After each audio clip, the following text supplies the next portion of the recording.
Hello everyone student BSc final का अपन जो quantum का टॉपिक चल रहा था अनसर्टेनिटी रिलेशन हाइजेनबर्ग का अनिश्चितता सिद्धांत उसके अपन एप्लीकेशन पढ़ रहे थे, अनुप्रयोग पढ़ रहे थे। उसमें आज अपन लास्ट अनुप्रयोग एप्लीकेशन देखेंगे। जो लास्ट आपका अनुप्रयोग रहेगा वो रहेगा वर्णक्रमी रेखाओं का स्वाभाविक विस्तार।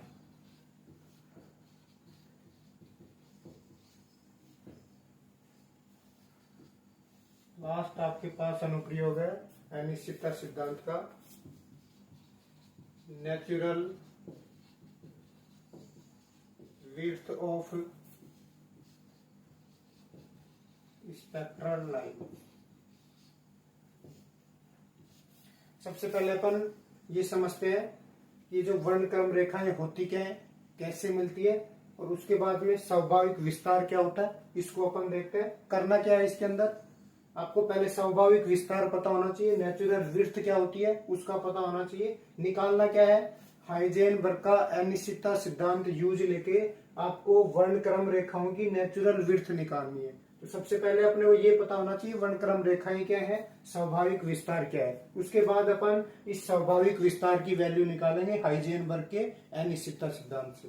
तो अपन जानते हैं कि किसी परमाणु के अंदर नाभिक के चारों ओर वर्ताकार कक्षाओं में इलेक्ट्रॉन चक्कर लगाते हैं। इन वर्ताकार कक्षाओं को ऊर्जा स्तर बोला जाता है। ये पहला वाला ऊर्जा स्तर, ये दूसरा, ये तीसरा, ये ऐसे आपके पास इलेक्ट्रॉन जिनमें होते हैं उनको एनर्जी लेवल से बोलते हैं ऊर्जा स्तर, जिनको अपन ऐसे भी शो कर देते हैं। ये अलग अलग आपके पास ऊर्जा स्तर है। ये ग्राउंड स्टेट मूल अवस्था ऊर्जा स्तर, ये प्रथम उत्तेजित अवस्था, ये द्वितीय उत्तेजित, तृतीय, चतुर्थ उत्तेजित अवस्था। क्या होता है कि इन ऊर्जा स्तरों में इलेक्ट्रॉन का संक्रमण होता है। जब इलेक्ट्रॉन मूल ऊर्जा स्तर से किसमें जाता है, उत्तेजित अवस्था के अंदर जाता है। इलेक्ट्रॉन मूल ऊर्जा स्तर से उत्तेजित ऊर्जा स्तर में जाता है और कुछ टाइम रुक के वो वापस किसके अंदर आता है, मूल ऊर्जा स्तर के अंदर। और जब मूल ऊर्जा स्तर के अंदर आता है तो गामा फोटोन को क्या करता है, उत्सर्जित करता है। इस दौरान क्या होता है कि ये जो लाइन है, मिलना तो क्या चाहिए था आपको इस टाइप से कि यदि इलेक्ट्रॉन इस ऊर्जा स्तर से इस ऊर्जा स्तर में जा रहा है और वापस किस में आ रहा है, मूल ऊर्जा स्तर में, तो जैसे इस लाइन पे जा रहा है तो वापस इसी लाइन पे वापस आ जाना चाहिए, फोटोन को त्याग कर वापस इस ऊर्जा स्तर में। तो आपको एक लाइन मिलनी चाहिए, लेकिन ऐसा नहीं होता। क्या होता है कि ये जो उत्तेजित ऊर्जा स्तर होता है, इस उत्तेजित ऊर्जा स्तर की एक फिक्स वैल्यू नहीं होती ऊर्जा की। ये जो आपके पास ऊर्जा है, ऊर्जा स्तर है, इसकी ऊर्जा फिक्स नहीं होती, कुछ रेंज तक फैली हुई होती है। इस तरह से ये ऊर्जा स्तर होता है। अब इस ऊर्जा स्तर की ऊर्जा यहां से लेके यहां तक होती है, जिसका अभी मान निकालेंगे। इसका मतलब ऊर्जा में क्या आ गई, इसमें अनिश्चितता आ गई। ऊर्जा में क्या आ गई, अनिश्चितता। इस ऊर्जा में अनिश्चितता के कारण इसमें आवर्ती में भी अनिश्चितता आती है, क्योंकि H बराबर न्यू, तो ऊर्जा में परिवर्तन होगा तो आवर्ती में भी क्या होगा, परिवर्तन होगा। तो क्या होता है, जब ये ऊर्जा में परिवर्तन होता है तो ये जो पहले इलेक्ट्रॉन इस लाइन पे जाके उत्तेजित ऊर्जा स्तर में आ रहा था, तो वापस जब मूल ऊर्जा स्तर में आएगा तो इसी लाइन से नहीं आएगा, वो इस तरह से आएगा, इस तरह से आएगा। आपके पास पहले यहाँ पे जा रहा है, फिर इस ऊर्जा स्तर में जाके वापिस आएगा तो दूसरी लाइन से होके आएगा। इसका मतलब ये जो लाइन है इसको बोलते हैं वर्णक्रम रेखाएं।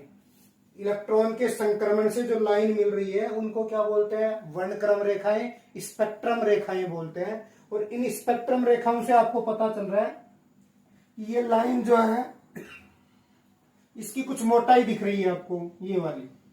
यदि इधर आवर्ती लें तो आवर्ती का मान लो सेंटर पॉइंट पे क्या है, न्यू है, तो इधर कुछ कम हुआ, इधर कुछ बढ़ गया, तो मान लो आवर्ती डेल न्यू बढ़ गई और इधर डेल न्यू घट गई। तो इसका मतलब इस पॉइंट पे आवर्ती देखें तो न्यू माइनस डेल न्यू आएगा, और इस पॉइंट पे देखें तो न्यू प्लस कितना आएगा, डेल न्यू आएगा। कहने का मतलब जो आपको एक सीधी लाइन मिलनी चाहिए थी वो सीधी लाइन नहीं मिलती, इस तरह की लाइन मिलती है जिसकी क्या होती है, कुछ विस्तार होता है, कुछ मोटाई होती है इस लाइन की।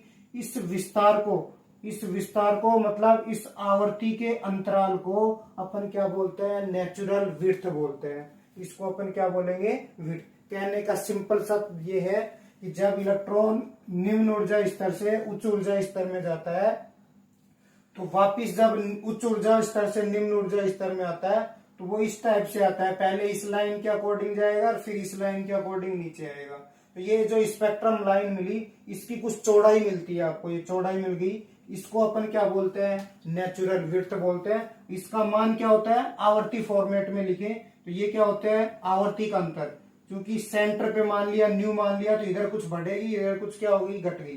तो मान लो आवर्ती में अंतर कितना आ गया, डेल न्यू। अनिश्चितता कितनी आ गई, डेल न्यू। तो इस पॉइंट पे आवर्ती न्यू माइनस डेल न्यू, और इस पे कितनी होगी, न्यू प्लस डेल न्यू। इसका मतलब जो इस स्पेक्ट्रम लाइन की आपके पास यदि कोई न्यू एक्सिस पे अपन स्पेक्ट्रम लाइन बनाए तो आपको इस टाइप की लाइन मिलेगी, इस टाइप की लाइन, इस टाइप की लाइन, जिसका विस्तार कुछ होगा। ये विस्तार ही क्या कहलाता है, नेचुरल विड्थ कहलाता है, स्वाभाविक विस्तार कहलाता है। इस डेल न्यू का मान आपको निकालना है, स्वाभाविक विस्तार का मान आपको निकालना है, किसकी सहायता से, हाइजेनबर्ग के अनिश्चितता सिद्धांत की सहायता से। तो सबसे पहले अपन कुछ थ्योरी लिख देते हैं ताकि आपके नोट्स बनाओ तभी आप अच्छे से लिख पाओ इसको। परमाणु में ऊर्जा स्तरों में इलेक्ट्रॉन के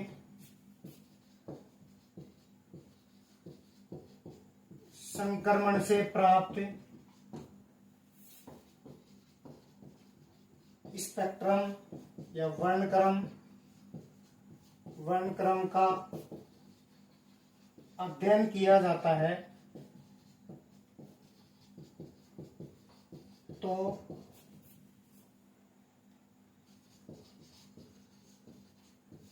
वर्णक्रम रेखाओं की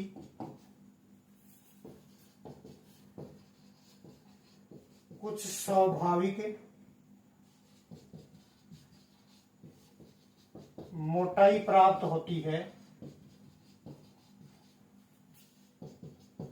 इस स्वाभाविक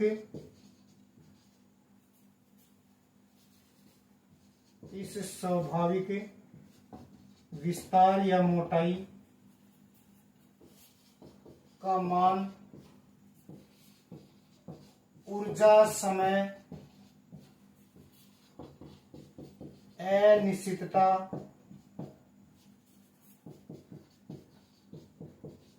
सिद्धांत से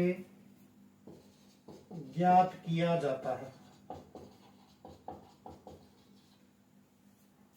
चूंकि अपने को पता है जब इलेक्ट्रॉन निम्न ऊर्जा स्तर से उच्च ऊर्जा स्तर में जाएगा, इससे इलेक्ट्रॉन उच्च ऊर्जा स्तर में जाएगा, तो इलेक्ट्रॉन उच्च ऊर्जा स्तर में मतलब उत्तेजित ऊर्जा स्तर में 10 की घात -8 सेकंड तक रुकता है। तो 10 की घात -8 सेकंड तक रुकेगा, इसका मतलब समय में अनिश्चितता कितनी आ गई, 10 की घात -8 सेकंड। मतलब इस ऊर्जा स्तर में वो कितने समय तक रुक सकता है, 10 की घात -8, मतलब एक अनिश्चितता आ जाएगी, उसका मान समय का अनिश्चितता का मान कितना हो गया, 10 की घात -8 सेकंड। क्योंकि अपने को पता है अनिश्चितता सिद्धांत से अपन जानते हैं del E dot del T greater than R is equal to क्या होता है, एच कट बाई 2। यहां से डेल टी का मान आपको दे रखा है, तो किसका मान निकाल सकते हैं, डेल ई का। मतलब उत्तेजित ऊर्जा स्तर में ऊर्जा में क्या आएगा, अनिश्चितता आएगी, मतलब ऊर्जा में कुछ विस्तार होगा। ये ऊर्जा स्तर इस तरह से नहीं मिलेगा, क्योंकि ऊर्जा में कुछ विस्तार आएगा तो आपको पास ऊर्जा स्तर इस टाइप का होता है। ऊर्जा यहां से यहां तक होती है, इसका मान आपको कितना दे रखा है, डेल ई मिलेगा। एक शार्प लाइन नहीं मिलेगी आपको, कुछ रेंज के अंदर ऊर्जा मिलेगी उत्तेजित ऊर्जा स्तर की। तो यहां से अपन ये लिख सकते हैं, उत्तेजित ऊर्जा स्तर में इलेक्ट्रॉन 10 की घात -8 सेकंड तक ठहरता है, उसके पश्चात वह मूल ऊर्जा स्तर में लौट आता है।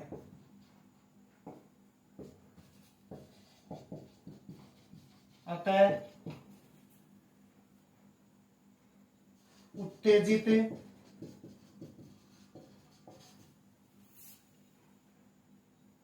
ऊर्जा स्तर की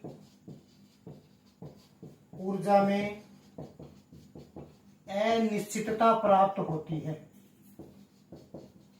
अनिश्चितता, ये ऐसे बोल सकते हो, उसको आप बोल सकते हो ऊर्जा का स्वाभाविक विस्तार। अनिश्चितता बोल दो या ऊर्जा कुछ रेंज में पाई जाएगी तो उस ऊर्जा का स्वाभाविक विस्तार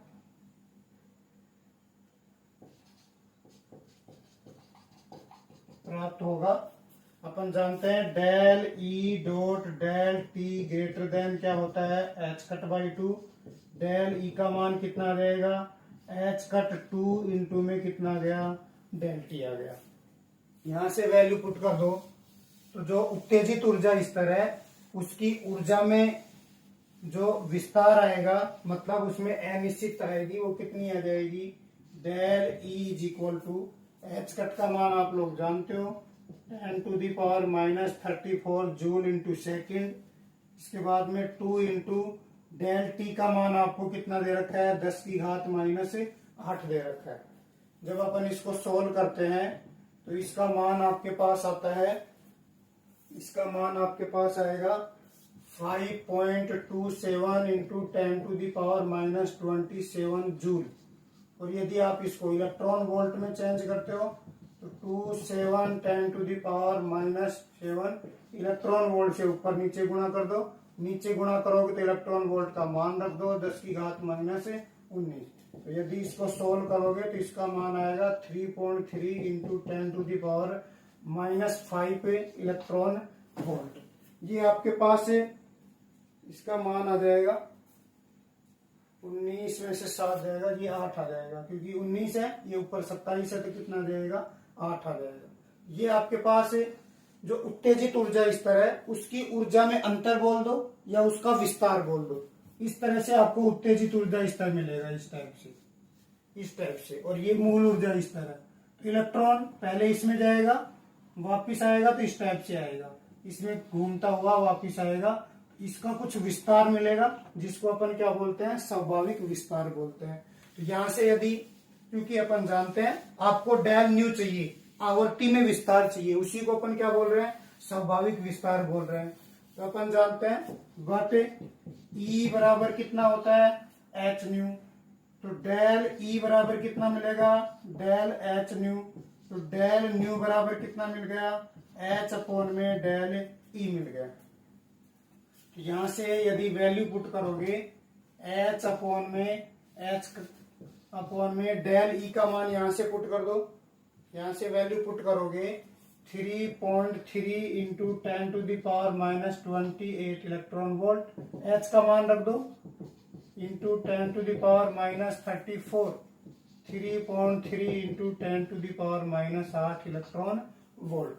तो यदि आप इसको सोल्व करते हो, इसको सोल्व करोगे तो इसकी वैल्यू आपके पास निकल के आएगी, सोल्व कर लेना आप लोग। इसकी वैल्यू आती है 7.96 इंटू 10⁻6, ये आपके पास सेकंड डेल न्यू का वैल्यू आएगा।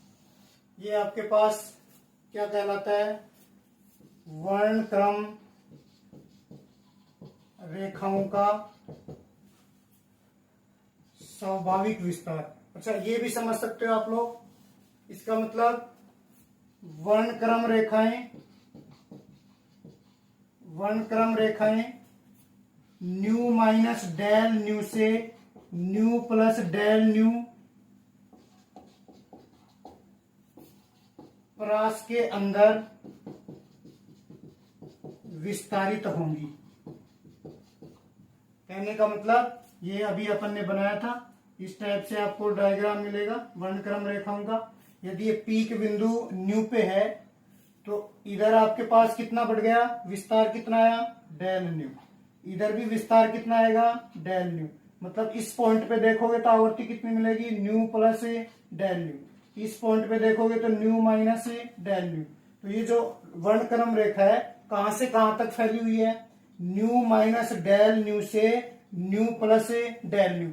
तो कुछ क्या पाया गया, विस्तार हो गया इसका, इस लाइन का क्या मिल गया, वर्णक्रम रेखा का विस्तार हो गया। इसी विस्तार को अपन क्या बोलते हैं, स्वाभाविक विस्तार बोलते हैं। तो ये था आपके पास वर्णक्रम रेखाएं। जब इलेक्ट्रॉन निम्न ऊर्जा स्तर से उच्च ऊर्जा स्तर में संक्रमण करेंगे तो आपको स्पेक्ट्रम लाइन मिलेगी, उसकी कुछ मोटाई मिलेगी। उस स्पेक्ट्रम लाइन की मोटाई मतलब आवर्ती में अंतर आएगा, कुछ रेंज के अंदर आवर्ती मिलेगी मिनिमम से मैक्सिमम तक। तो उस रेंज को अपन क्या बोलते हैं, स्वाभाविक विस्तार बोलते हैं।